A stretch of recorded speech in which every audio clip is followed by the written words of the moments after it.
So if you have never tried heroin, now is a really good time to start. If you adjust for inflation and for purity, heroin costs 1/10 what it did in the 1970s. Why? Starbucks is the world leader in the coffee experience. We love Starbucks. And yet last year, despite all their goodwill, they raised prices. They messed with success. You must ask why. Third story. If you plan on retiring someplace nice and warm near the water, the bad news is the cost of that future is unknowable. And this because of the rise in premiums for flood insurance, which right now no one can predict aside from saying that they're going up. So again, we have a why. These three very different sounding stories are actually all the same story, and that story is climate change. Now, when most people think about climate, they're thinking about disasters, but it's stories like these that are really what climate looks like. Let me connect some dots for you.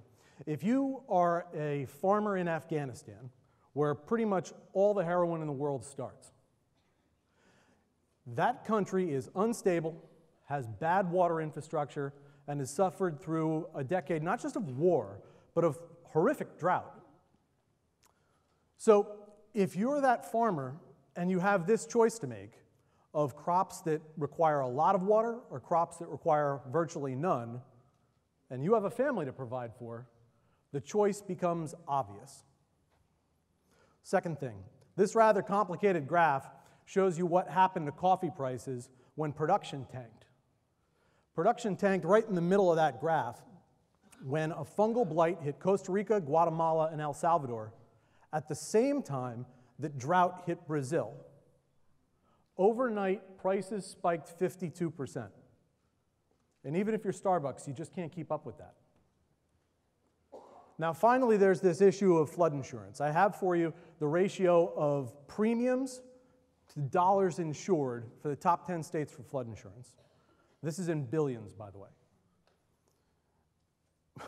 If you take a look at this, it becomes rather obvious that this is a lot like insuring a car for pennies every day. No private company would offer a rate like this, and you must assume that at some point in the future the government isn't going to either. So there you have it. There you have these three whys answered. Again, climate change.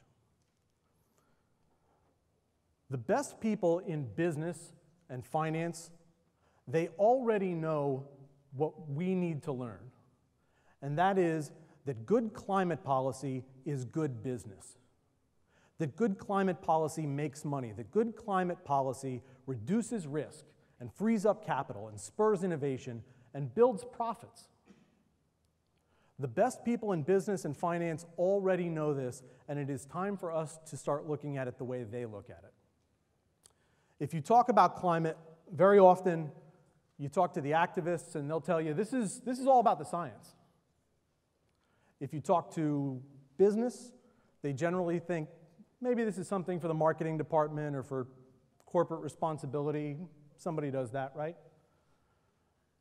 If you talk to, as I sometimes do, the people of small island nations, they consider this a deeply moral issue because they say, we're drowning.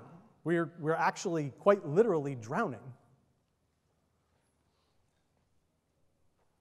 After years of advising on climate, I'm afraid I must tell you now that all of these conversations are the wrong conversation. It is absolutely true that climate is about the science, it suffers from bad marketing, and no doubt about it, it relates to our deepest humanity.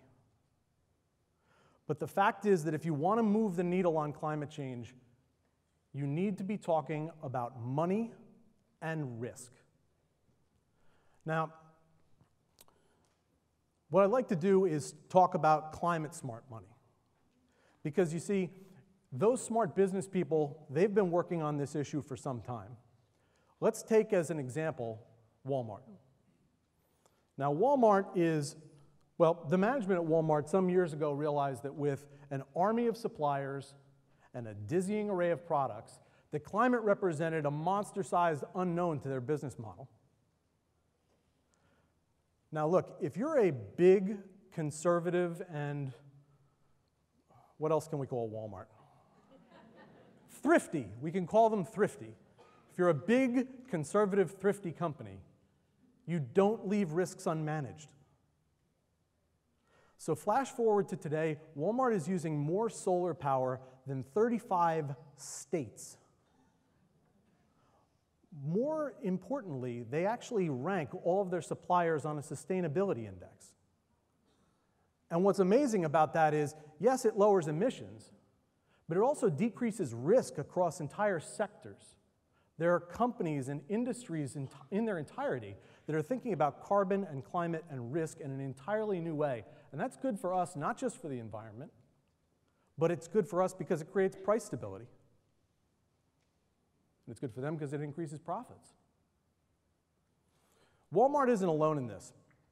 You can look at Google, Jabil Circuit, you can look at Disney, you can look at a whole host of other companies, and they're all doing the same thing. They're recognizing that good climate policy is good for business, and as a result, they're penalizing carbon internally. They're innovating solutions to problems that their competition isn't even looking at. And along the way, they're getting the data that lets them tell a data-driven story about how they're leading industries in yet another way. Industry investors are looking at this issue, by the way. Some months ago, a group of investors that belong to Cirrus, who manage $3 trillion in assets and representing some of the largest retirement funds in the world, wrote open letters to many of the legacy energy companies. And they said something very simple. They said, what's the plan? We're your largest investors. We know that the business model can't continue. What's the plan? Now, it should surprise no one in this room that answers to those questions have not been forthcoming. So climate smart money is moving on without them. The groups that are listed behind me are bringing together experts and setting standards and accountability in reporting so that investors with climate smart money can more easily follow climate smart managers.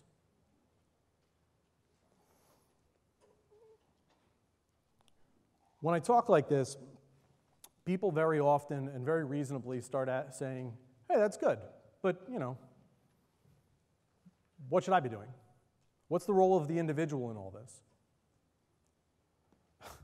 I think it is time that we start by admitting that up until this point, you've been given very poor marching orders on what you can do to make a difference. Is that safe to say? If you are planting a tree in your yard and your neighbor comes and sees you, you don't say, I'm fighting global warming. You say, my wife is making me do this. I do. Well, there's a sense that somehow between all the bad messaging, the politics, that climate change as a subject just has a bit too much baggage. That to bring it up at a cocktail party is to be labeled one of those people that's complaining about things and not necessarily solving anything. Do most of you feel like maybe that it's got that label? Well, if that's the case, let me assure you that I am not here to ask you to be an activist. I am here to ask you to start questioning risky behavior. Because it's your questioning that is going to make all the difference. It's your questioning that supports climate smart money, and it could use your help. It's your questioning that drives the investment, the partnership, and the strategy decisions that get made all across the country, all across the economy, every day. It's your questioning that makes this big difference, because it is time for you, like the best investors, to start turning to your bankers and brokers, your accountants and your attorneys, and ask them very simply, what's my exposure to climate risk? And don't accept bad answers. Move your money away from things that don't have a plan as to how to avoid a warming world. And don't stop with your money. It's time to ask your mayor and your councilman, does the town have a plan for the infrastructure for more intense weather.